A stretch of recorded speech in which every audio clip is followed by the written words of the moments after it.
Hello, and welcome to a new season, a new era. Dare I say, Jonathan, a new phase. Nod to the back cover of the Let It Be album.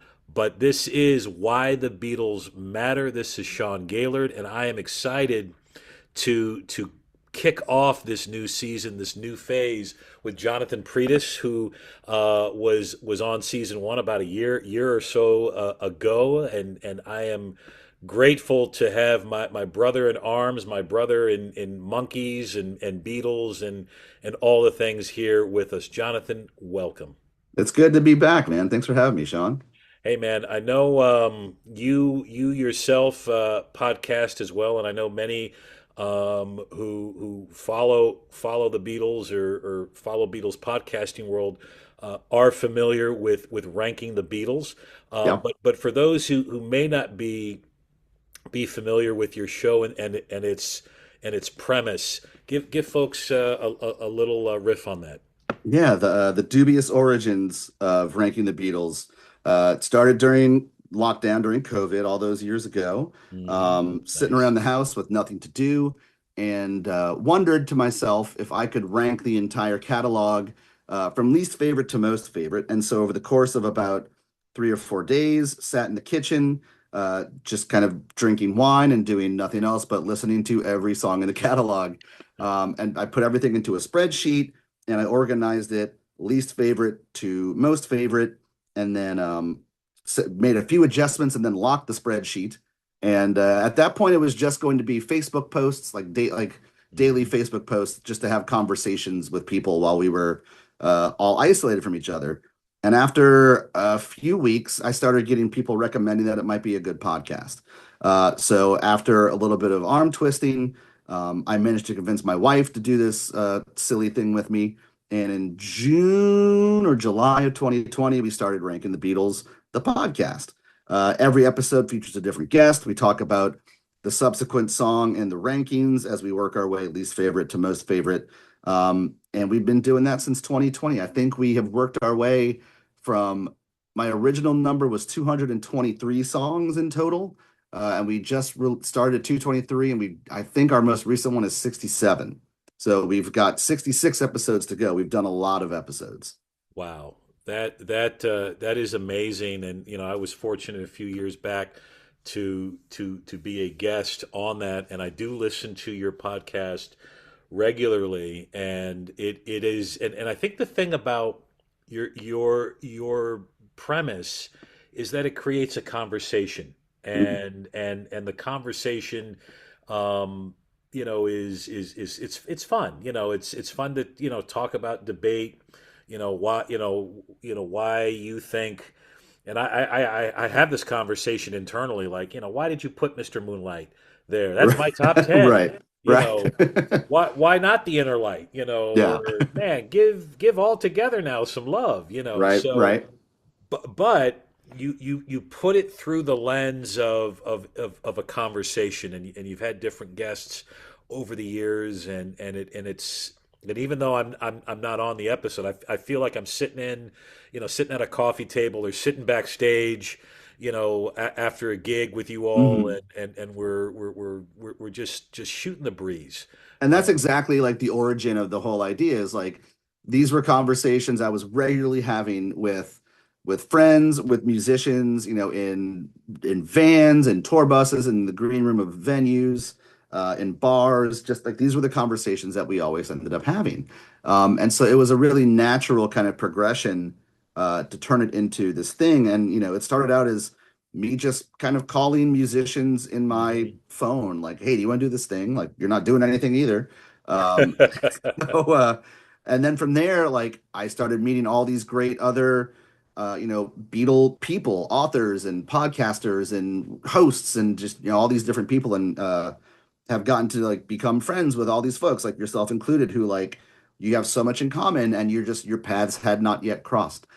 So it's been one of the great kind of blessings of my life in the last 6 years is like I've met all these wonderful people, and it's been such a cool thing to get to kind of um, just kind of wrap myself in this cool Beatles world Hmm. of creativity because everyone brings their own different thing to it and their own different view. So it's cool because like you could argue they're maybe one of the most creative uh, groups of all time, and they've kind of encouraged people to find their own path of creativity Yeah. in how they want to celebrate this thing that they do. So I think that's really kind of a neat and singular thing for a band like that.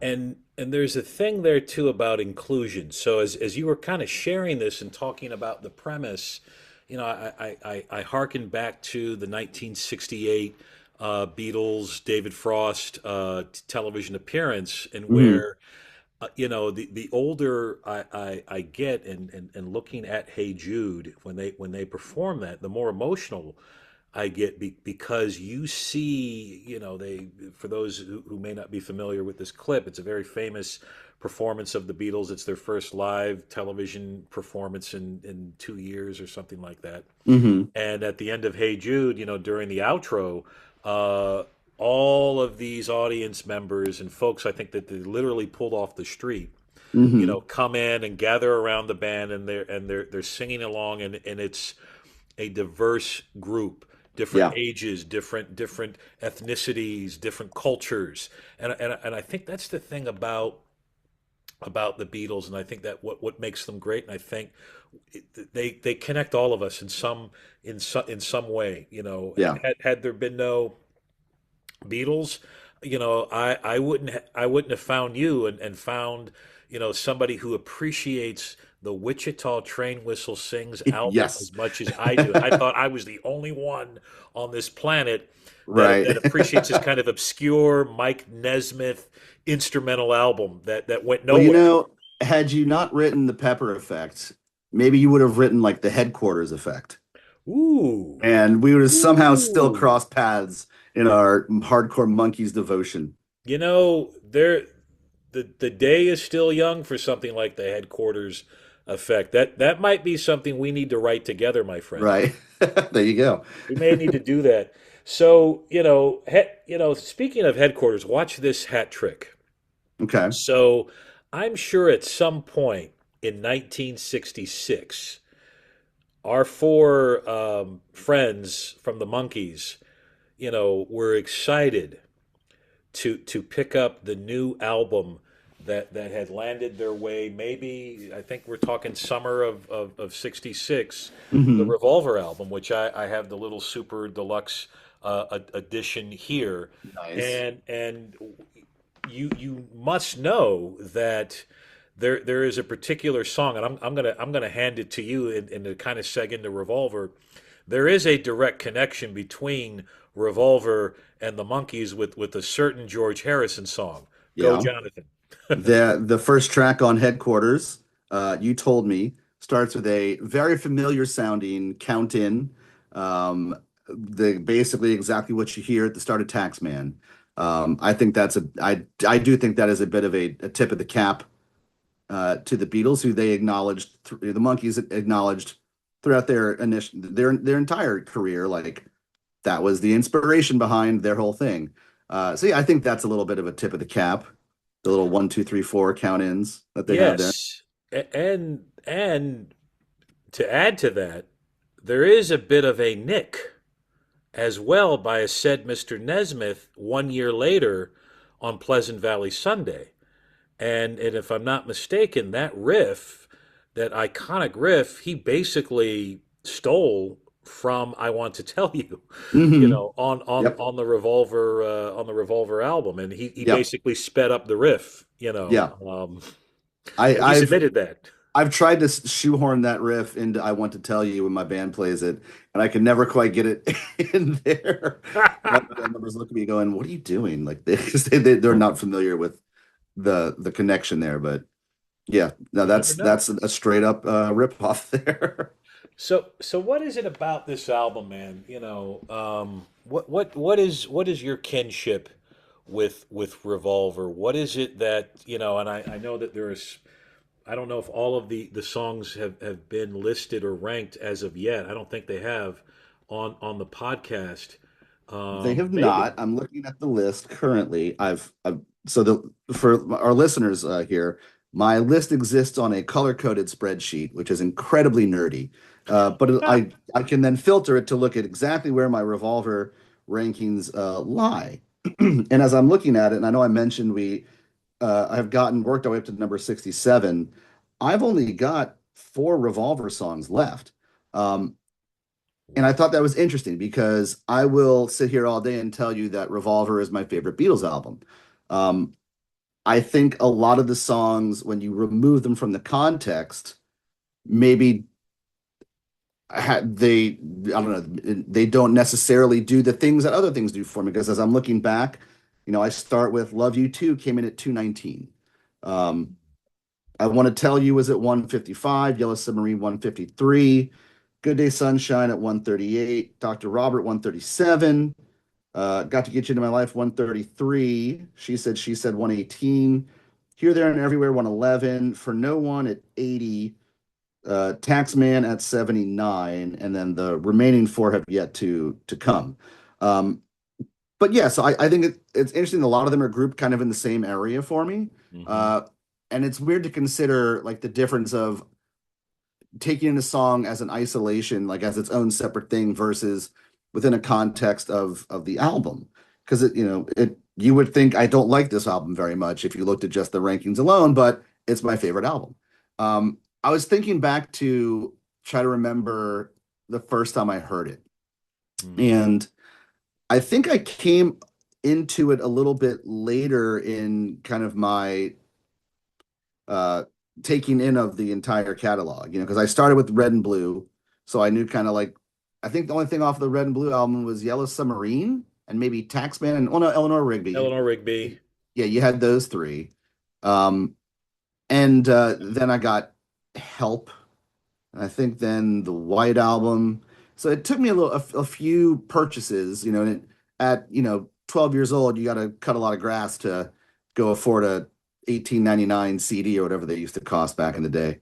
Um, and I remember I was also collecting. There was these 90s Beatles trading cards that Yeah. were out at the time, and there was this one picture of John, and he's got on these little kind of rectangular colored shades, Hmm. and this real kind of floral paisley bright shirt, and he's holding his Sunburst Epiphone Casino, and he just looks incredibly cool. Like Yeah. he's got the Beatle cut is really long at that point, Yeah. and just something about it looked super, super cool to me.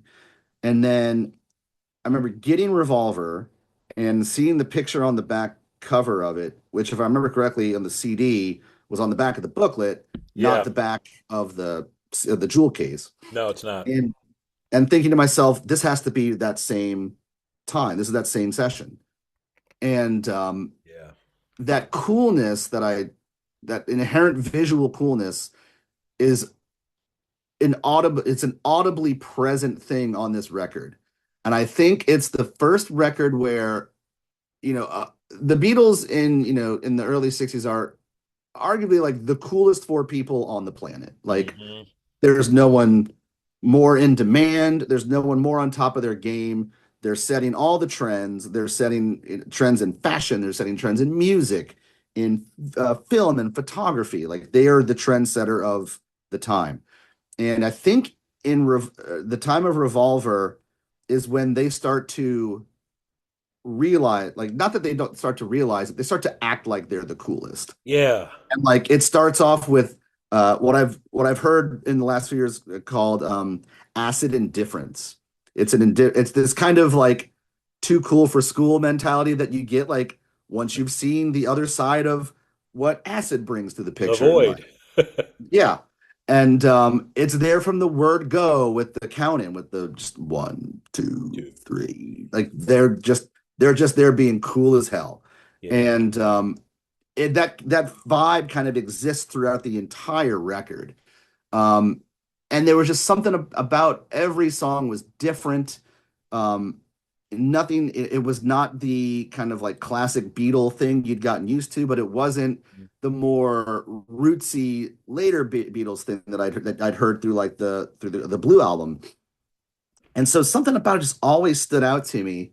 and it was just it was even just sonically like this the tone like the guitar tone and immediately was like the thing for me was like So, this is the best sounding guitar. It's the reason I eventually bought an Epiphone Casino, and that is my main guitar for the last 24 years. wow. Like that is the exact reason I bought that guitar. Was like I want that sound, I want that look, I want to hold that look. Now, granted, like I can't dress like that. I don't look that cool. Like, but I just like you want that thing. And even now I still have that Beatle trading card taped to the back of my casino. Um, Nice. and yeah, this is just the record that was like made me realize you can do anything Mm. on an album. Like as a self-contained unit. Like Sergeant Pepper, you've got all these different things you're pulling in, and that's just like whole other production. That's like Pet Sounds level. Like production is, it, if you have the money to do that, you can do literally anything. But this is like as a band, you can go anywhere you choose. Um, and that was really intriguing to me as a buddy musician and as a songwriter, like this was just kind of an eye-opening thing. And as I've matured and gotten older and played more music, I really have grown to appreciate kind of the risks that they're taking on a lot of these songs.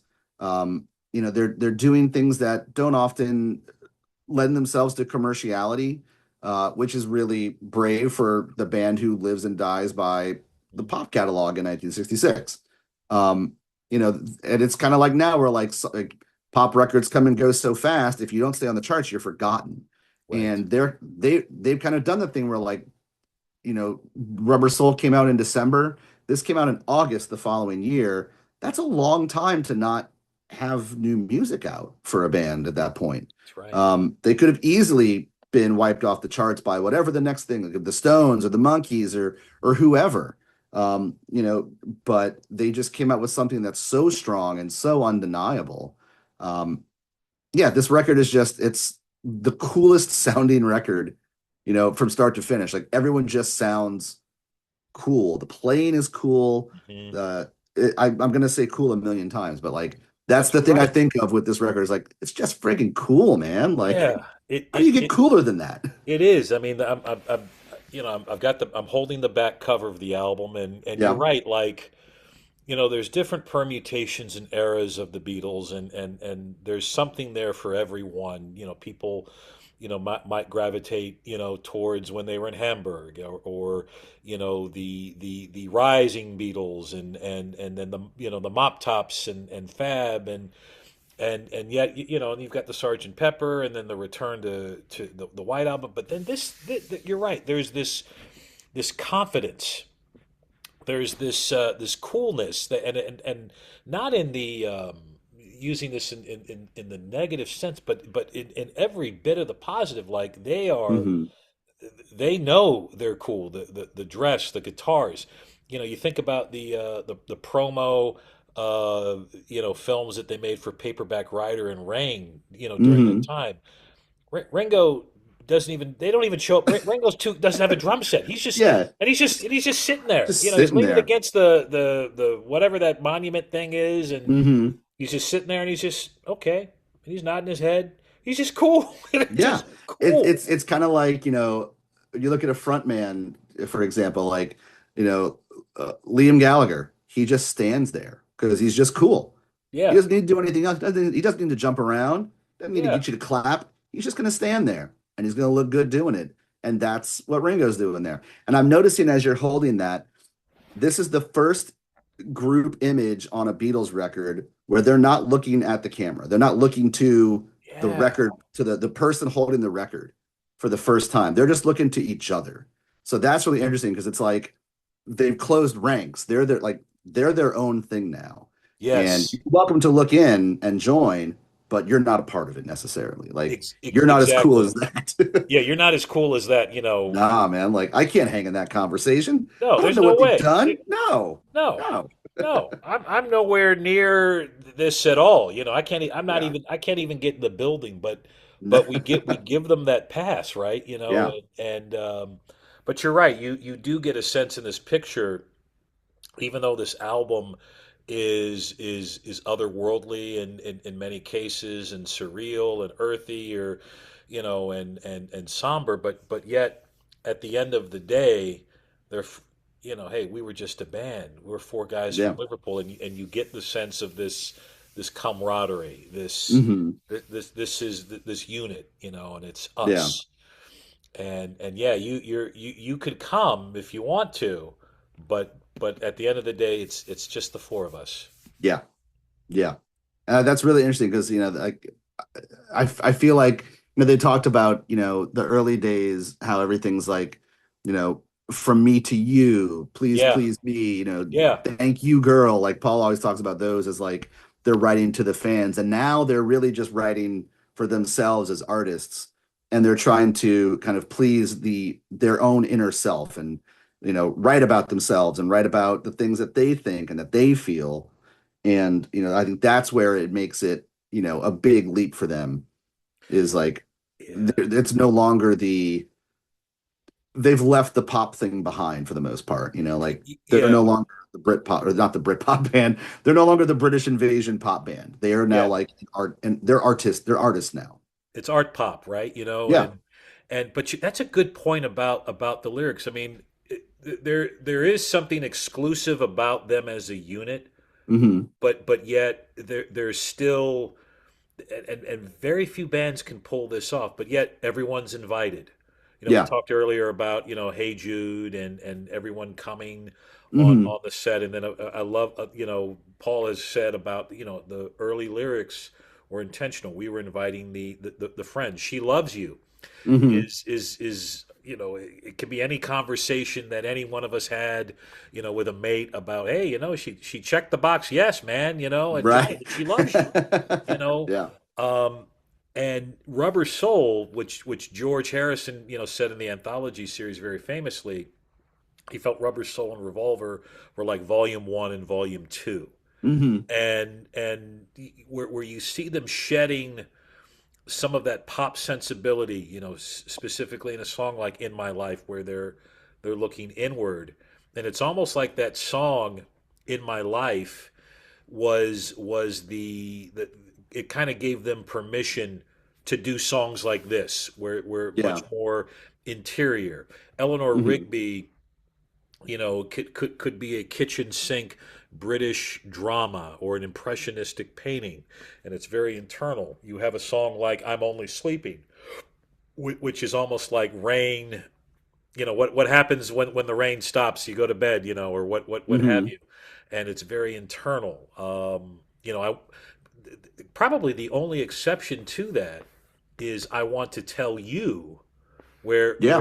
George, who is just now embracing unabashedly, India and Hmm. meditation, and man, I got so many things I want to tell you about what I'm experiencing in this philosophy and this religion and what have you. But it is just such a, I mean, cool. I mean, if we're doing a drinking game right now, y'all, how many times have Yeah. you said cool? Yeah. You're probably passed out by now because Yeah. it is. It's just a cool album. Yeah.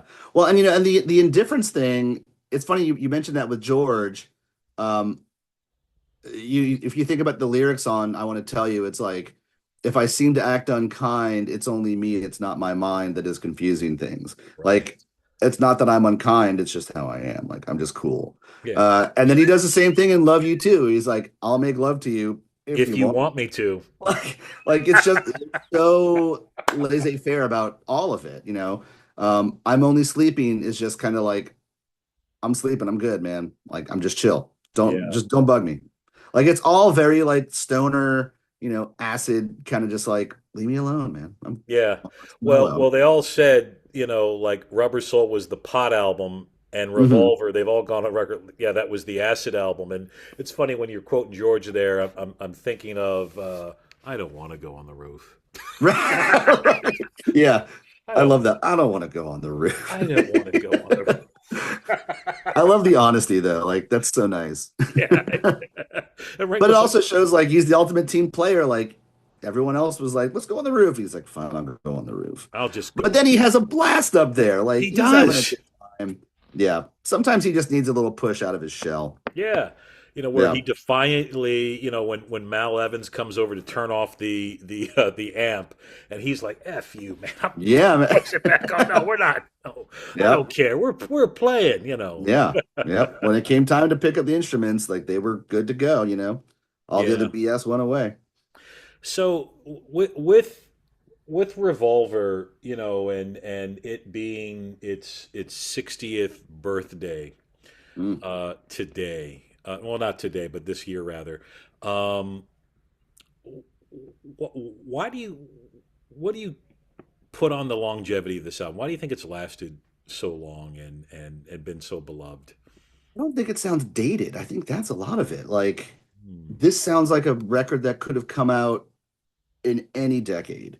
Um, it could have come out in the 70s as, a, a rock record. It could have come out, maybe not so much the 80s, but I mean, this could have come out because I think the resurgence of it kind of started in the 90s, like post Brit um, it sounds like a modern record. Like this could have been done in any time in the last 30 years.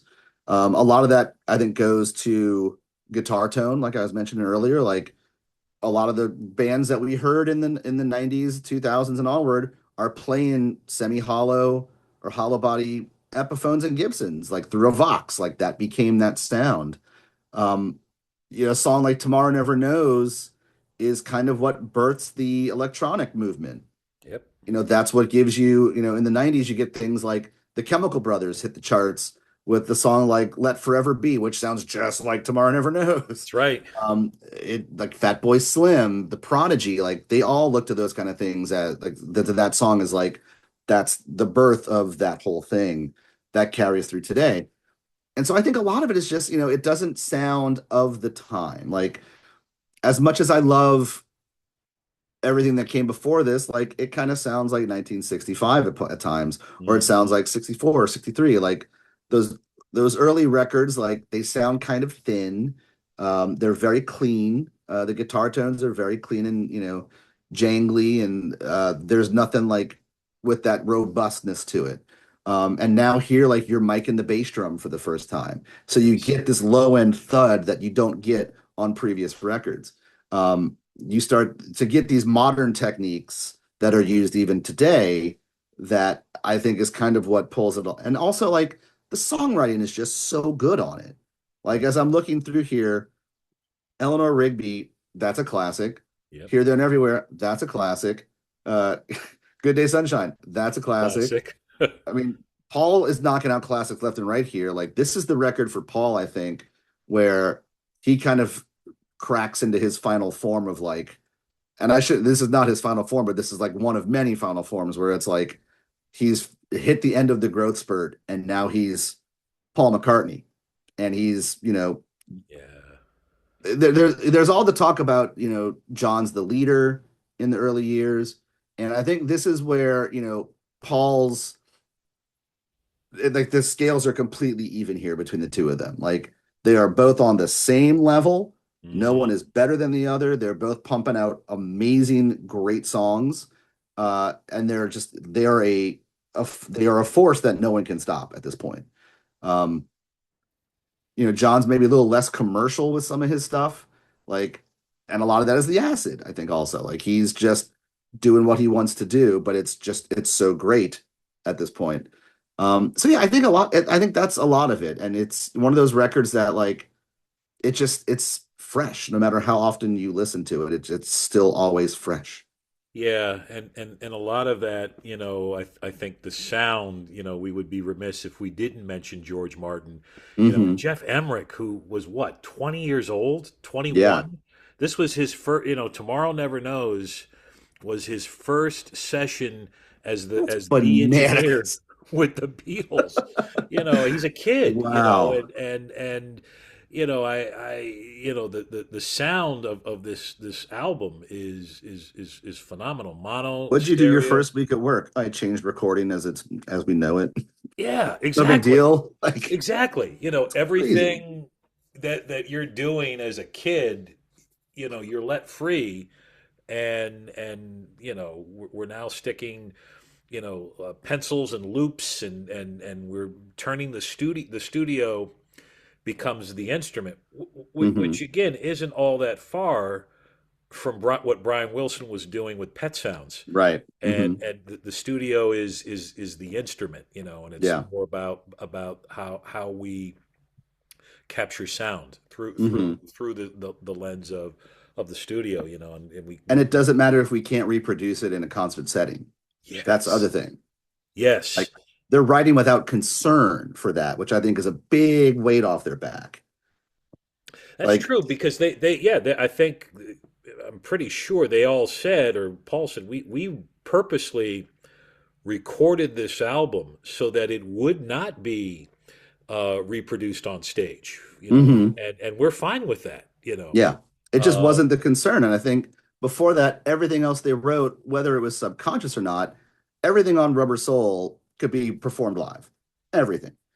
Maybe you don't have a sitar when you're yeah, playing, but you can Shea pull it Stadium, off. but Yeah, you can still pull it off. Whether it works, I mean, some of those songs necessarily aren't gonna be heard over a screaming crowd of girls, but the crux of the song is still it can be done live. Here, that's no longer the concern, and they're not even remotely considering that. Ironically, a lot of it could be played live. Taxman could have been done live. She said could have been done live. hmm Um, Dr. Robert, maybe Andrew Bird can sing. A lot of John's could be done live. Good Day Uh, Sunshine. You could probably do a nice little four yeah, piece, yeah, without the like there is piano. that one interesting little tour at the end of '65 where they went out and did Paul did Yesterday on an electric piano. Have you heard about that? No, And there's do no tell. recordings of it. Like no, this is like an 8 day UK tour, Oh my like during the God. Christmas season. It's like a short little tour, and he did Yesterday live on electric piano, and and they had a keyboard on stage for I'm Down. Yeah. So like you could have hypothetically pulled off a Good Day Sunshine, but then and this is a question my band always has is there's no ending to Good Day Sunshine. How do you No, end the song? yeah, It's really hard to figure out how to end it. And whenever we play it, we're like, that ending sucks. Like we could never find a good ending for it. because it's So like supposed to fade. that's That's the thing is it fades. yeah, So like they're not considering how do we do this live, which that's a huge weight. You're just being creative just to be creative. And that's what I think sparks great art when you're not concerned about anything other than just the end product of the art. yeah. And you've got the band playing at just the top of their game. Ringo Hmm. Starr, who does not get enough love as a drummer. Yeah. Um, the fact that Tomorrow Never Knows, yes, you have loops, but he's not looped. He's Right. playing Right. that drum part live. It's Hmm. not overdubbed. It is I mean, as he has said, famously, I'm the click track. I don't need a Right. click. I'm the click track. You know, Yep. I mean, his And that is timing a is impeccable. difficult part to play. Yes. Like any drummer I know will tell you, like, that is a difficult part to play and to make it groove and to play it for 3 straight minutes is really, really difficult. Yes, it really is, and the fact that Ringo is left-handed, I think, Hmm. and when folks who are primarily right-handed, and he does this, he has this swing and this thing that he does to compensate Hmm. for the left hand not getting to where it needs to get in time. I mean, you can't reproduce that Yeah. unless you're Ringo. Yeah, and it's this weird thing like when you're a drummer, if you're a right-handed drummer, your right hand is usually what's hitting cymbals, whether it's your hi-hat across your chest or a crash or a ride or whatever. And when you start a fill, if you're right-handed, you'll start with your right hand. But Ringo's left-handed, so he starts with his left hand first, Yes, which to get around the kit, he's got to kind of turn in this weird way. But so he's starting with his dominant hand when he goes from the snare to the tom, which just creates like the smallest little difference in the timing in which his yes. stick gets there and where it puts that hit within the context of the beat. So it just sits in this really cool space that only Ringo can really do it. Like when you hear, all these guys who, play in Beatle bands or Jeff Greg Bissonette, who plays with Ringo, when Yeah. he plays it and Ringo shows him how to play it, it just sounds a little bit different. It's just a Yes. little different. It's just not quite the same. Like that's the beauty of like the individuality of music is like one person plays something only the way that they play it, and sometimes that's just what makes the thing work. And that groove is just so cool. And the blend, specific, and talking about the bottom end of the Beatles here, the bass and the drums, Hmm. it, and Paul being left-handed too, but again, how they're locked in, but then the other thing about Ringo too, to give him more love here is Ringo served the song. Hmm. He is a lyricist drummer. He has Yeah. said he didn't play off drum charts. He wanted the lyrics. So Yeah. he's, and some of the greatest drummers, John Densmore, being Hmm. another one, incredible timekeeper for the Doors, but he was serving the song. Yeah. And weird scenes inside the gold mine. All right, so I'm going to hit the rim so that it sounds like an axe, a pickaxe, Hmm. or what have you. So um, so Well, many incredible things. I think that's an interesting thing about, the idea of serving the song is such a lost art, especially among like drummers or lead guitar players. Like you could play 1,000 notes in a song, but it doesn't necessarily make it good. It doesn't make that part memorable.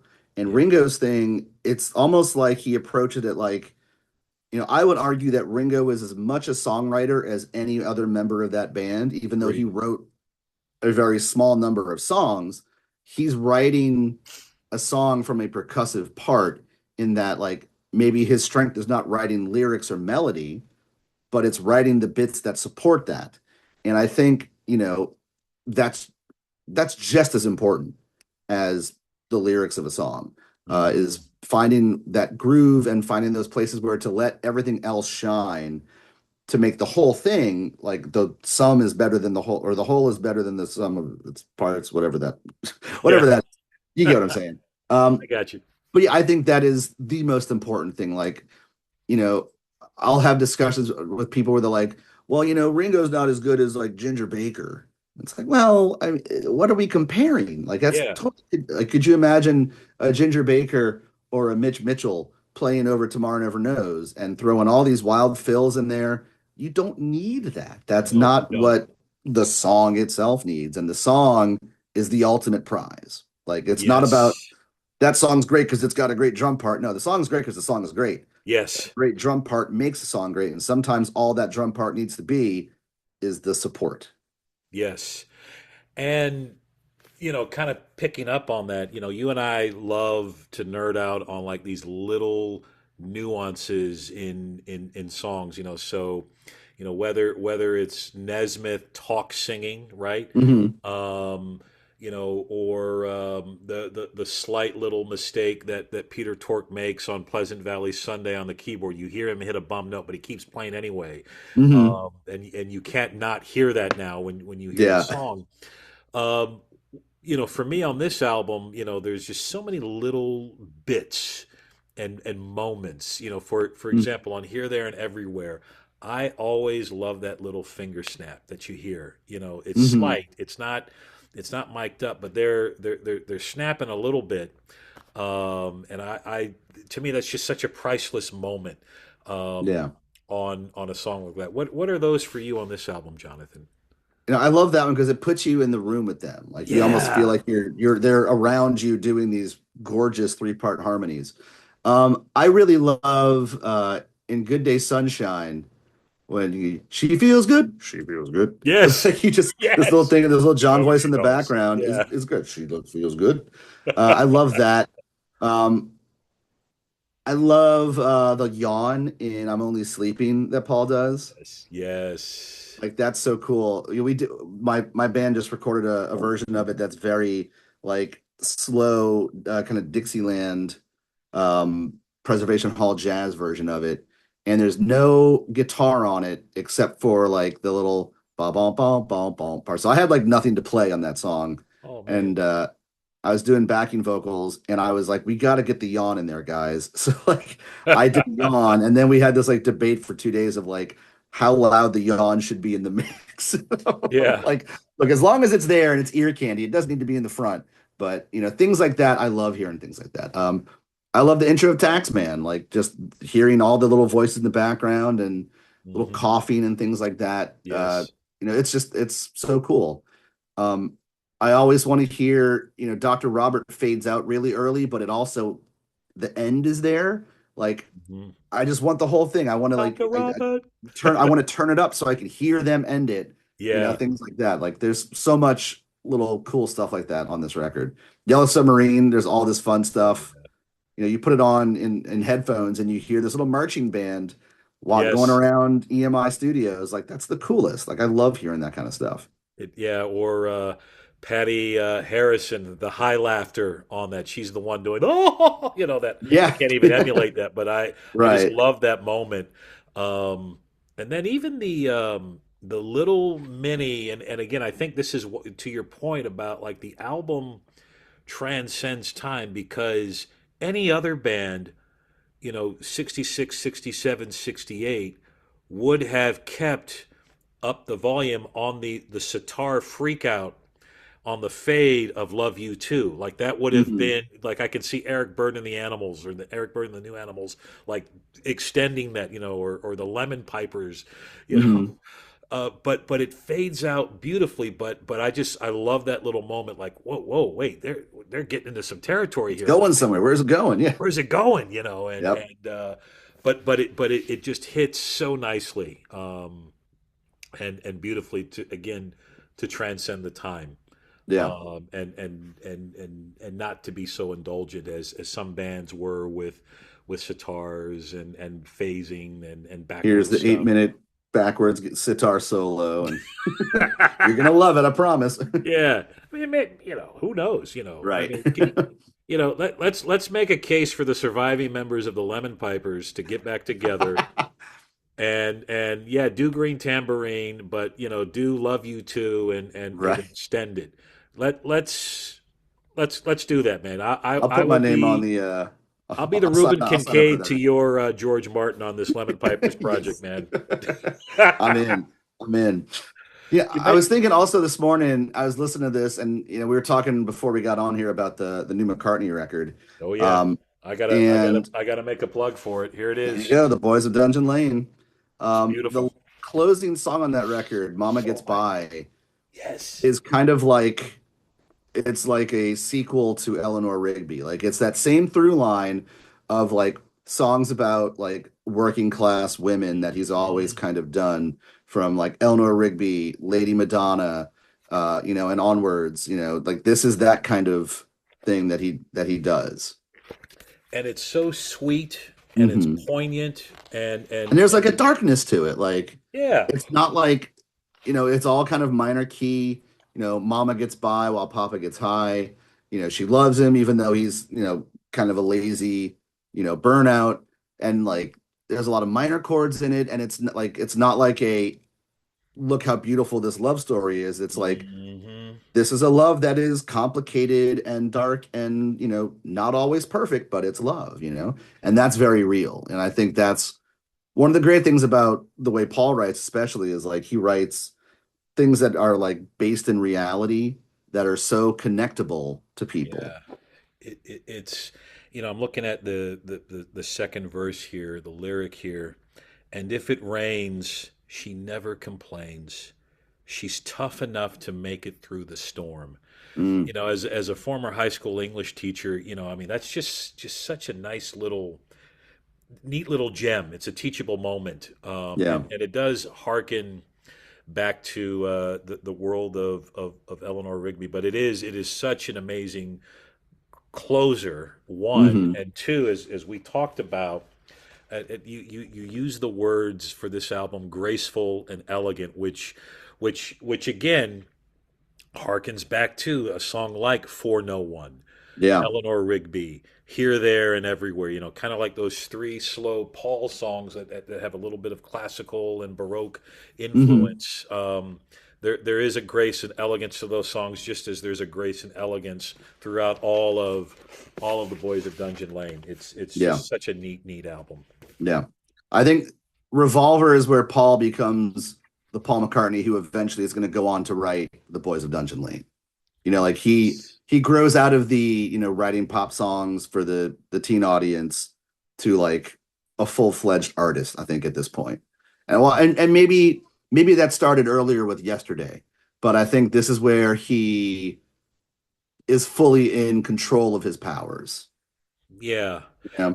And this notion of art and pop, it, again, Paul, Brian Wilson, Pet Sounds, later Good Vibrations, the Hmm. ill-fated Smile Project, all of these, Sergeant Pepper, this kind of unabashed move that both the Beach Boys and the Beatles are doing to really embrace the artistic side of music Hmm. in a way that I don't think I can't think of many other bands that kind of shot for that level or reached that level. I mean, Right. we could talk about different moments, the Monkees, the Porpoise Song, or what Yeah. have The you. bands have moments, but not full on embracing, I think, that side of things, or really going for it. Yeah, Like the Stones maybe have a brief detour with her Satanic Majesty's Request, but even that's I don't know, that more just feels like a bad idea when you're on acid. 'Cause, like, that record's just shambles in places. Like it falls apart throughout yeah, the album, but it's a it's glorious fascinating. failure. Right. Yeah. Like they made an attempt, but I don't know that they were prepared to make that attempt. Like maybe Brian Jones was ready to make the attempt, but the other guys were not quite on board. Like that's one of the great things about the Beatles is like, at this point in the game, they're all on the same page. This is Yes, maybe the last time they're all on the same page, moving in the same direction. yeah, Because after this, George kind of puts the guitar down for a couple years. This is the last time he's writing songs on guitar until 1968.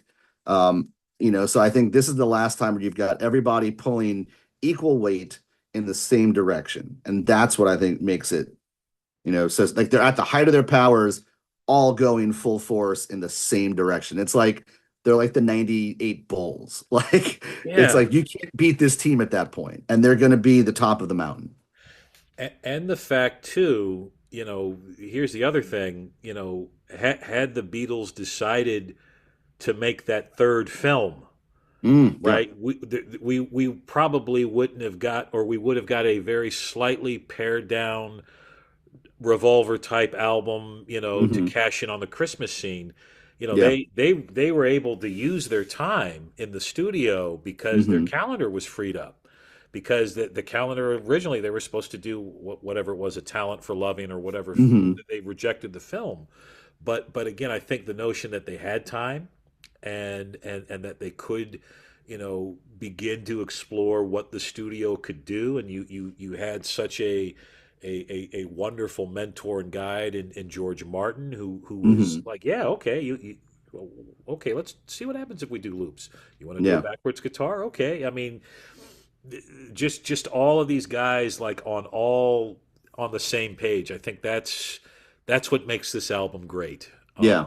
And I I think love your take on it. the other neat kind of alternate universe to think about is, they had talked about making this record at Stax. Stax in Motown, which would Yeah, have been totally different. Because that room sounds totally different. The machines, like the tape machine there, the board is totally different. So even if you bring in George Martin in there, it's not the gear he's used to. It's not the engineers he's used to. yeah, So everything that goes into making this record what it is completely different at that point. that's true. And also, like the Beatles, as much as they complain about how sterile EMI is, and like, oh, we hate working there, like it's so boring in there, like they're comfortable there by this point. Yes, If you're in a new space, it's totally different. and it's in and it's within walking distance of Paul's new Hmm. place, and you're right. They know how to break into the canteen to get the Right. cream for their tea. Yeah. They've figured out all of they've got their little hiding spots where they grab a smoke or toke or Hmm. whatever. So it is very much figured out. And you're right, in an alternate universe, what could have been had they recorded at Stax and Vault. I remember Steve Cropper saying in an interview, like, "Hey, I was ready. I was looking forward to that, to helping them or being a part of that." So Yeah. imagine, him being kind of a translator of that studio for George Martin, very similar to what Glenn Johns did on the Get Back sessions Hmm. and helping them kind of create that live sound that he was known for. Uh, would have been interesting to see, Steve Cropper adding a little bit of rhythm guitar to Taxman, right? Yeah. Or polishing up 12 bar original. Right. Yeah. You know, Or like putting like Memphis horns on Got to Get You Into My oh Life. my God, Like yes, putting some real like swing behind it, not yeah, not like Earth, Wind and Fire necessarily, but like that Memphis kind of groove behind it would have yeah, been totally different. But you yeah, wouldn't have gotten Tomorrow Never Knows. that's true. That'd have been either vastly different, but also like when you go into a place like that where, you know, they're paying by the hour at Stax versus you've got unlimited time at Abbey Road, you can't really walk into a place where you're paying by the hour and go, so I have this idea called Mark One, and I'm just going to play C the whole time, and I want to sound like a monk chanting from atop a mountain. How are we going to do that? So like that's, and imagine going to Steve Cropper with that idea. Like, all right, Steve, Yeah. I've got this idea. Can you suspend me from the ceiling here and swing me around?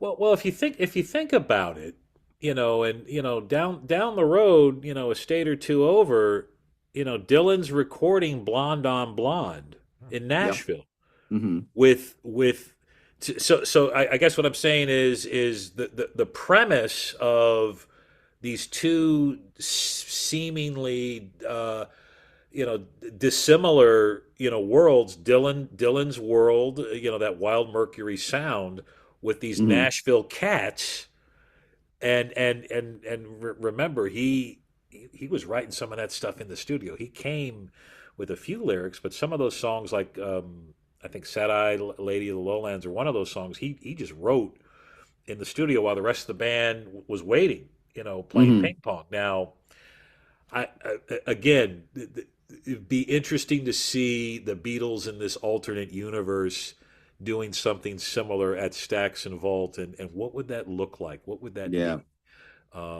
That's a fun exercise. It'd have been groovy. My camera's moving in and out. It's freaking me out. Yeah, because it's Sorry. it's it's it's like groove to it. So before we go, you mentioned your band, and I would be remiss, Mm, Jonathan, if we didn't talk about the Walrus and that wonderful Beatles related project of yours. yeah. So yeah, I moonlight in a Beatles cover band here in New Orleans called the Walrus, and we got a grant last year to make a record of kind of reimagined Beatles songs. So we've been working on that off and on for the last year and a half-ish or so. It I literally sent it off to the pressing plant last Friday. Nice. So it'll be out in September. It's called Elysian Fields Forever, which is a street. Elysian Fields is a street here in New Orleans. So it's a very inside joke for New Orleanians. But it's 12 very different reimaginings of Beatles songs. And, some of them are very kind of New Orleans-y. There's like a kind of a meters funk version of I've Got a Feeling. Oh, There's, like I mentioned before, like kind of the Pres Hall jazz version of I'm Only Sleeping. Um, there's what else? Let's see. There's kind of like a second line psychedelic version of The Inner Light, which is really cool. nice. Um, Love our that guitar song. player, we were trying to figure out what to do, obviously not having a sitar. And the goal was like we didn't want to do anything that like was just what the Beatles did. So like we weren't going to find a sitar for it. And our guitar player came across an electric banjo that he had, and we ran through Nice. some pedals, and it was like, oh well, that's really neat. So we did that, and then our drummer threw kind of like a second line groove behind it a little bit. Hmm. And then we brought in this a guitar player named Papa Molly here who does kind of like a psychedelic thing, and he played some kind of psychedelic guitar underneath it. So that's our little like 5 minute freak out, which is pretty cool. Uh, Nice. let's see, there's like a kind of big star version of with a little help from my friends, Hmm. which I kind of legitimize as well. Alex Chilton lived in New Orleans for the last 20 years of his life, so that works. That's New Orleansy. There you go. Um, yeah, so we kind of just, we tried a whole bunch of different things and just, the idea was just to take songs in any creative direction that we could find and then see it down that path. And there were no bad ideas. And we're really, really proud of how it came out. It's going to be out in September. One of my favorite songs on it, and I actually have a hard time listening to it. But John always talked about wanting to re-record Help as like a slow piano ballad. Yeah. There's a bootleg of him playing it on piano in the Dakota in the 70s. Yep. And when he gets to the chorus, he keeps going to the wrong chord. He goes to a C sharp minor instead of a B minor. And he keeps making the same goof, and then and then the tape stops. And so I was really entranced by this idea. So I figured out an arrangement to turn it into the slow piano thing, very like Plastic Ono Band, Imagine era piano, and then took where he does that goof to the C sharp minor and used that in the bridge as a turnaround out of a solo to get out of this like key change solo back into the song using his goof. And like it worked out really, really well. And like the solo on it, we took the melody from the solo for Something and worked that into the solo on Help. That's so cool, man. So like, there's all these little like Easter eggs throughout the record, which are really fun. And it was such a fun record to make. I think it comes across on the album of how fun it is. A lot of people will sit there and say, you should never cover the Beatles. But I disagree. I think good art is meant to be to live and to breathe and to be experienced.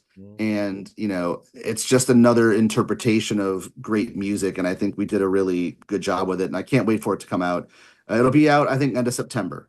And if you go on the Ranking the Beatles social media, I'll be plugging it on there. Or if you want to follow the band, because we do travel from time to time, you can find us at Walrus NOLA on Instagram and Facebook. We were just in Florida last week. We're going to be in Southern California in August. Nice. And yeah, we're around the Gulf South a lot, so keep an eye out for us. And the record will be out in September. Somewhere, and I don't know where in Southern California you're going to be, but I highly recommend, some sort of Blue Jay Way, picture or visit or even Sunset Sound or yeah. any of all those great we're studios. further south of that. We're going to be in Del Mar, which is like by San Diego. Yeah. But it was funny. We were out there. We played this festival out there. I want to say this will be our fourth time out there. It's really, really fun. It's on the beach. And historically, what we'll do is that's kind of like the anchor for a West Coast run. And we'll go up to LA and do a few things out there. And last time we went, the house that we did a house concert and played like a private party in someone's backyard, which was really fun. Nice. But it was kind of close to the Sharon Tate house.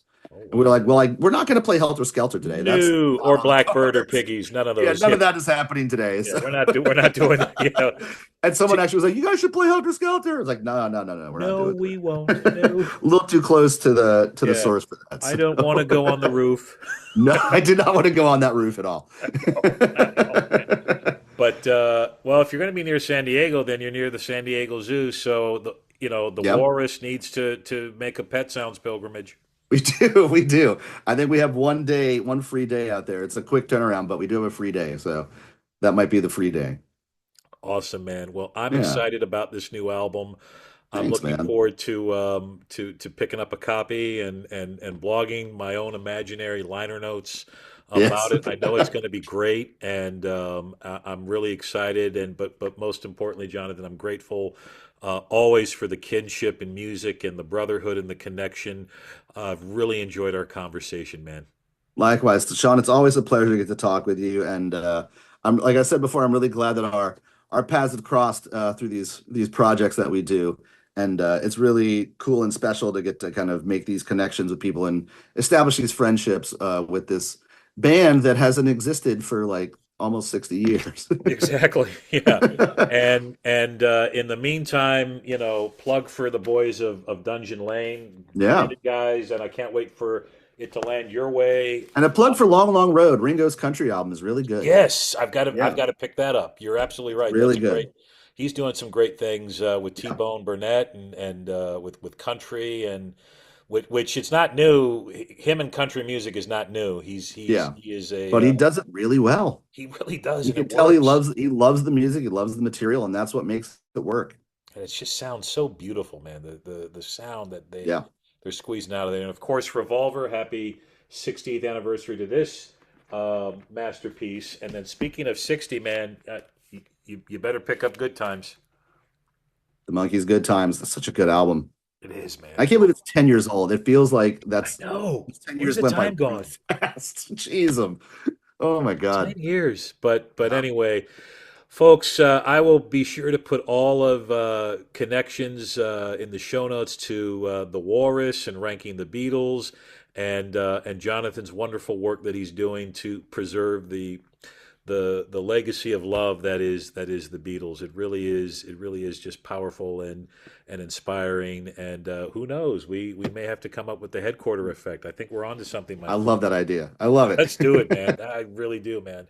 But anyway, this is why the Beatles matter. Jonathan Pretus, you definitely matter.